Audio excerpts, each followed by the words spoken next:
Assalamualaikum warahmatullahi wabarakatuh. Halo semua, pada kesempatan ini saya akan membahas sedikit tentang penerapan KPI di dalam organisasi, baik organisasi bisnis, pemerintah maupun non-profit, di mana KPI berperan penting untuk memastikan setiap bagian berjalan sesuai dengan tujuan bersama. Tanpa KPI yang jelas, organisasi akan sulit mengukur kemajuan, mengidentifikasi masalah, dan bahkan mengarahkan sumber daya dengan tepat. Di dalam organisasi, KPI bekerja pada berbagai level, di mana pertama itu level strategis. KPI di sini berfokus pada tujuan jangka panjang organisasi, seperti pertumbuhan pendapatan tahunan sebesar 20% atau tingkat pangsa pasar mencapai 15%. Yang kedua yaitu level taktis, di mana KPI berfokus pada pencapaian target divisi atau departemen. Misalnya, divisi operasional menurunkan biaya 10% atau divisi SDM meningkatkan retensi karyawan menjadi 85%.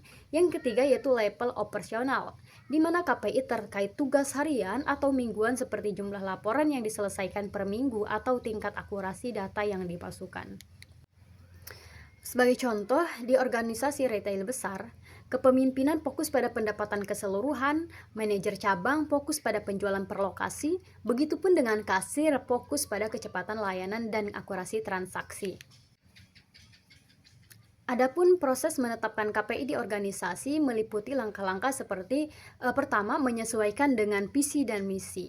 Dan di sini semua KPI harus menyelaraskan dengan tujuan utama organisasi. Misalnya, jika visi adalah menjadi penyedia layanan terbaik, KPI bisa berupa tingkat kepuasan pelanggan. Yang kedua, identifikasi pemangku kepentingan. Libatkan pihak terkait seperti manajer, karyawan, dan bahkan klien untuk memastikan KPI relevan.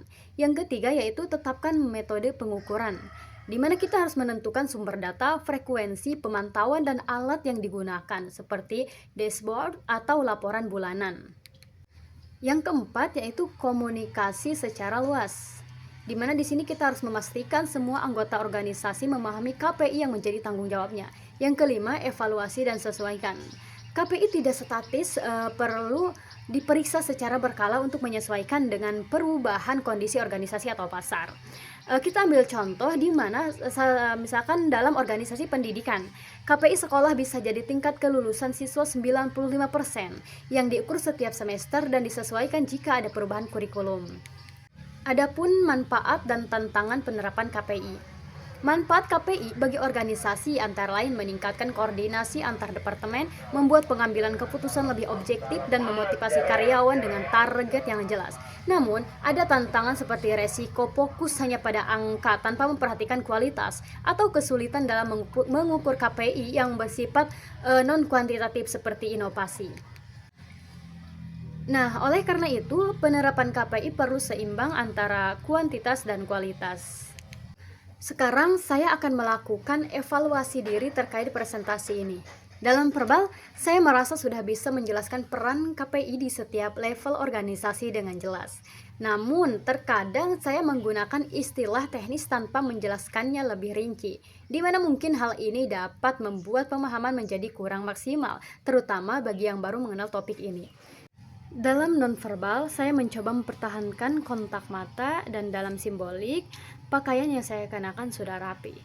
Dan untuk kedepannya, saya akan lebih memperhatikan penggunaan bahasa yang mudah dipahami dan mengontrol gerakan tubuh agar lebih stabil. Terima kasih atas perhatiannya. Wassalamualaikum warahmatullahi wabarakatuh.